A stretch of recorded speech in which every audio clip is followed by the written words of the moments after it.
I'm all shook up. Hey. All right, well, thank you for joining, and let's get started. Okay. All right, how did you discover Elvis? Well, my parents were always big fans. My dad grew up in the Bronx, New York, and tried his best to get over to Madison Square Garden, and didn't happen. But then he wanted to get some. He finally got tickets, but unfortunately, it was for the Upstate New York show in late '77. So, but no matter what, it's always been in my upbringing, and my mom. She grew up in Holland. She's Dutch, and she always loved Elvis. So that's awesome. Did you have any musical background other than Elvis fans as parents? No, I mean I always sang along with songs. I always listened to the oldies, but nothing musical crazy. Like I just recently got into singing and recently got into guitar and all of that. Okay. So what inspired you to be an Elvis tribute artist? So so my background is in engineering, and when you get through school and all of that, they don't really tell you that it's a very demanding ecosystem. So everybody is always wanting the best product for the least amount of price yesterday. So nobody's technically ever really happy at you, even though you're doing what you're told. And then one time I took my mom, it was January of 23, took her to see Cody Dayanaf for his Aloha tribute show. Mm-hmm. And I just saw how much fun this guy was having. And and then I had made some rudimentary costumes the year before just because I wanted to see if I could.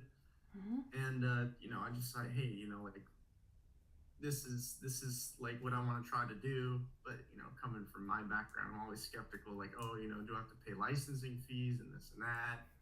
And I ended up on a business trip to Vegas, so I ended up meeting Daniel Jenkins. Okay. I don't know if I answered your question, but yeah, I did. So you mentioned making the costumes and stuff. So is that hard? Is it difficult to make it get all the little designs and? I would say that it's therapeutic. So it's what I do when I'm not at regular day job. Okay. So coming out, I enjoy making concepts of my own, but doing, I would say, the pinwheel, the Red Lion suit, or any of those, or any studded suits, you think it's fun, and then after a while you're like, okay, again. Yeah. So I would say it gets repetitive. I get bored very easy in anything, so that's why I like having different commissions come in and different things, and building different things for different people. Okay. So how many years have you been in ETA? What would you consider in a start date for an ETA? Your first public performance, or just how you feel inside? Let's do both. So first public performance was, I think, was probably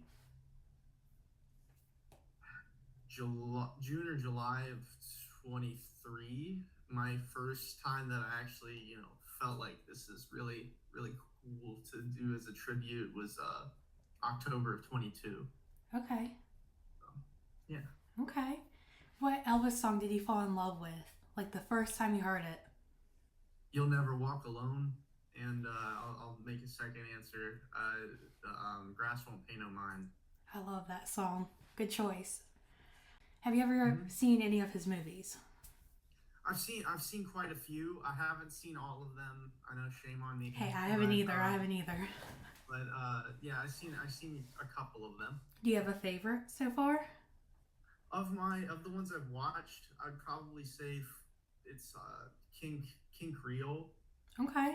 Because I really like Carolyn Jones, and so I always from the Addams Family, and it was a great.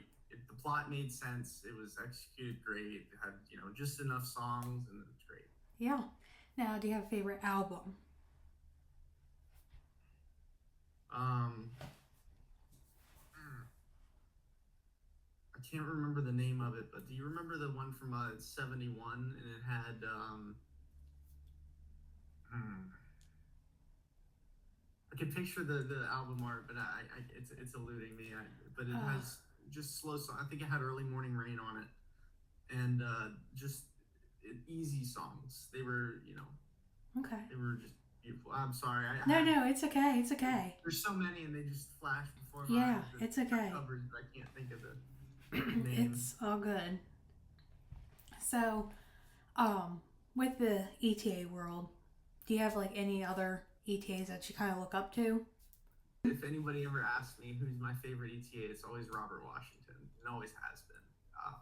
It's just I don't know. It's just something about him, and I do look up to Dwight, look up to Robert.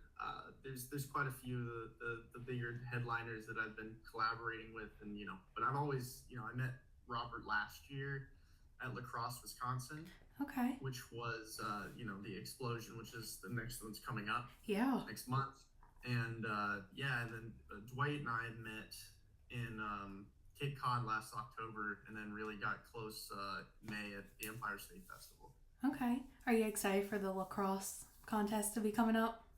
Yeah. I'm very excited. I hear it's one of the biggest pools of ETAs, and they span the preliminary round between 3 days.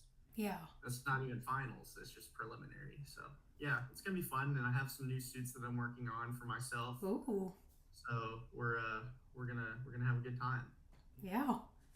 What was your first Elvis performance like, or tribute? Believe it or not, it was the first time that I ever did a non-karaoke song. Was so I had a friend of mine, and I didn't even know him that well. His name was Mike Keeler. He's a standalone artist. So Mike Keeler, he plays guitar, and I said, "Do you know any Elvis songs?" This is before my hair, I knew what I was doing with my hair and sideburns and all that. And so he played "Can't Help Falling in Love," and that was my first performance as an ETA, and Oh. it was in front of a bar by my house, and it was a great time. It was just acoustic. It was nothing crazy. Yeah, Oh, it's awesome. that's what I would consider That my just first was performance turning as an point. ETA. Yeah. I think what really got me hooked into like continuing being an ETA was not the fact of performing. It was the fact that you could exchange energies with the crowd. Like Yeah. you bring the joy. It's a break from reality in Mm-hmm. both senses, and it's a great time to see some You all, smiles everybody laugh, just and kind of goes back in time. that's right. Yeah. Right. So with the hair and all, Mm-hmm. is your favorite era the '70s to perform?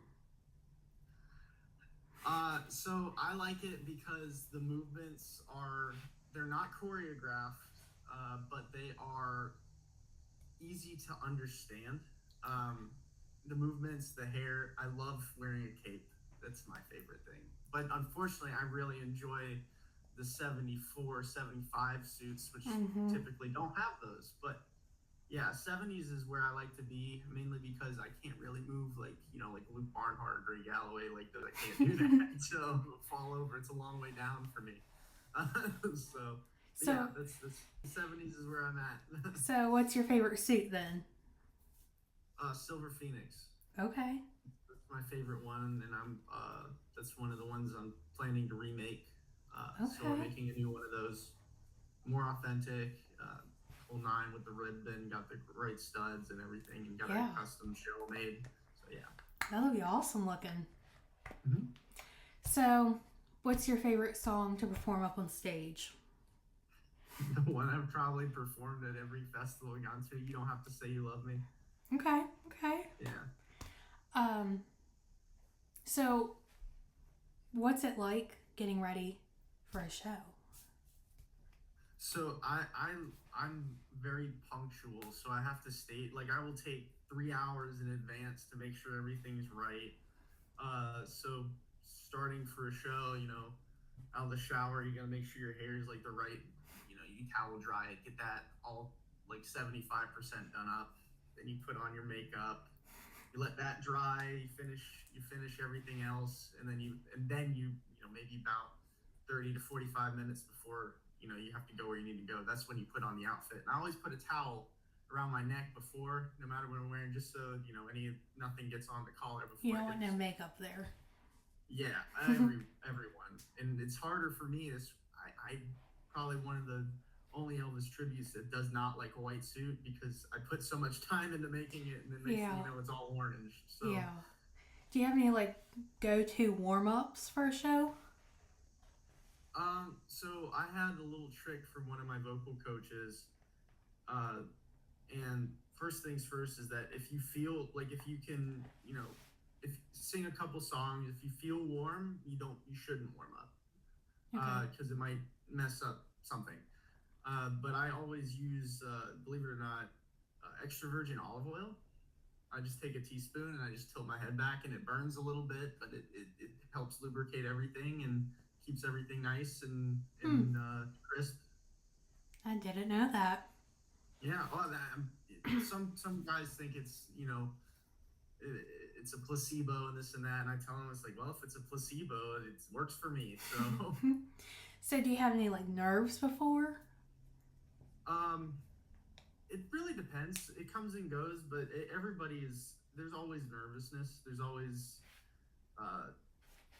my big nervous thing is I'll forget lyrics, which has happened before. Quite a few times, and it's just a thing where you have to let it flow, feel the moment. You can practice and practice and practice, but when you're on the stage, let's say for a competition, that performance is all that matters in that exact moment. Yeah. So whatever comes out, it has to be your best. You have to be locked in, and if you mess up a lyric, just keep going, just keep moving on. Okay. So we've asked this before, but have you ever got anything thrown up on stage during one of your performances? Nothing, but nothing probably that you've heard before. I've almost gotten yanked off stage. Wow. Yeah, and I was in lacrosse last year. I bent down, they went to put the Hawaiian lei on my neck, and then just like saw that I had a scarf tucked in and just grabbed the suit and almost went head over heels. But no, I'm looking forward to having crazy things thrown on the stage, and yeah. Have you ever had a surprise like request from a fan? Like at a gig? Yeah. Gig or function? Yeah. Yeah, so believe it or not, I've had this happen twice. It's for little sister. I have no idea like what that's for, but yeah, I get some interesting requests, some movie songs. I'm sure. Like one time I got a couple times from the same person at this one venue. I got Sandcastles, which was I'm still trying to get it, but I don't think I've ever heard that one. Yeah. It's a great song. It's a great song. It's just not something that you gravitate towards. Yeah. Oh, where has been your favorite place to perform so far? In terms of just like the performance is the best part, or just the whole whatever. Like the venue. The venue. I really enjoyed the Turning Stone Casino out in upstate New York. That was probably the best one that I've been to. I did enjoy lacrosse, but not for really the venue. It was nice. It's a college town, and it was great. And they have you can walk everywhere, go to breakfast, get ice cream, walk by the river. It's that's why I like that one. Yeah. Okay. So where do you play the most? Where? Yeah. I do a lot of private gigs in Florida. Okay. Just random areas. Consistently, I perform over at a place called the Bullpen near my house in Madison, Florida. It's in Lee, Florida. But that's more like I'll do a couple songs, and it's nothing formal. But I do a lot of private events in Central and South Florida. Oh, that's cool. Do you like doing private gigs? Sometimes I feel it, sometimes I don't. When I don't, like this summer when I got back from Vegas Fest, I had a gig and they had me outside by a pool in June in Bradenton, and I thought I was gonna fall over, but yeah. That's so private gigs is nice. You meet a lot of people that way. People talk to people. My favorite type of gig is assisted living. Like nursing homes. that's my favorite, because that's where, you know, I've taken quite a few jobs where it's like, I don't care if it's a competitive rate or anything. I mean, I'm there basically on borrowed time to help them be happy. Yeah, So, you're bringing memories to them. Maybe yeah, they've seen exactly. Elvis before.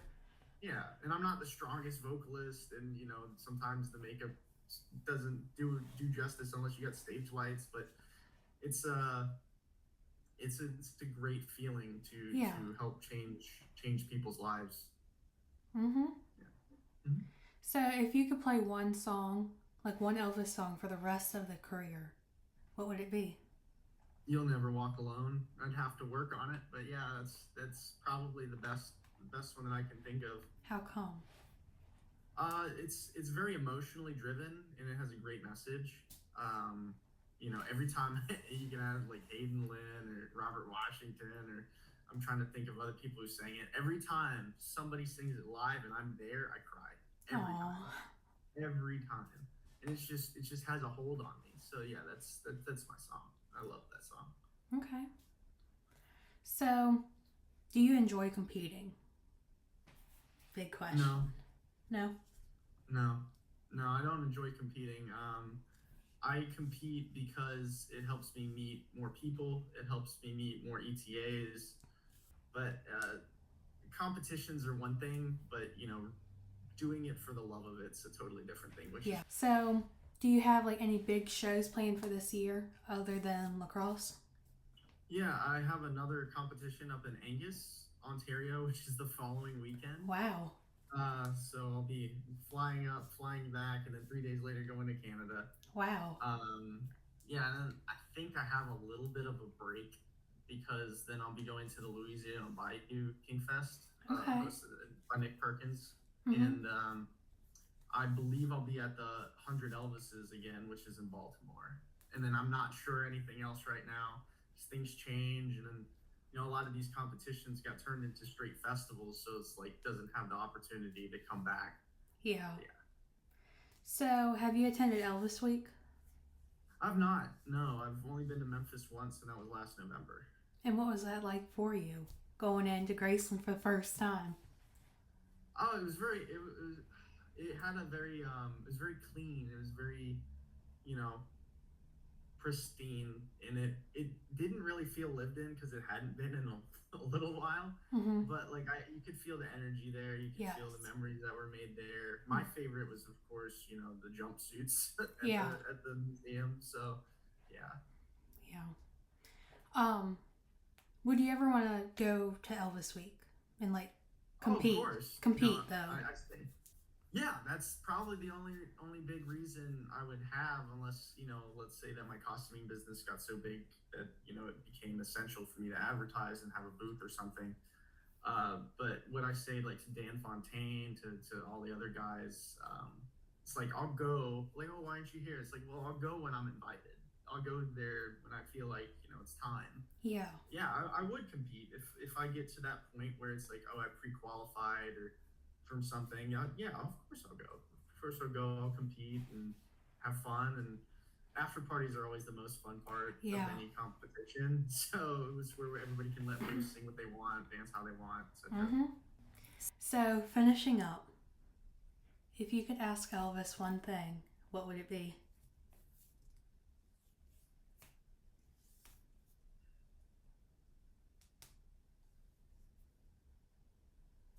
Mm, I don't know. I actually don't know that answer. Ryan Pelton had a similar thing. It was more of a like if you could go to Elvis and give him advice at any point in his career. A question that I would ask him, like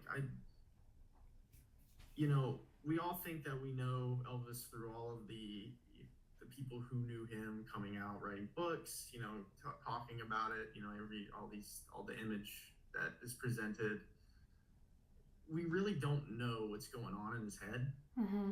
So like you never know what you would be able to ask him.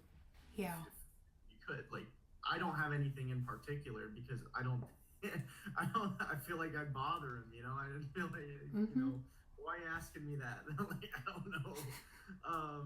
So What do you think he would think of the world of Elvis tribute artists though?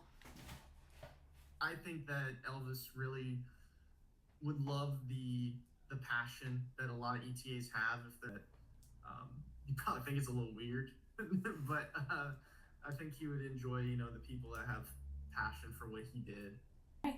Well, that is all I have. Okay. So thank you for joining and being a special guest on our episode. Oh, the pleasure is all mine, and thank you so much. Thank you. Thank you for listening to the All Shook Up podcast with special guest Dorian Alberti. We hope you enjoyed it. Don't forget to subscribe so that way you can stay tuned and keep up with the next episodes.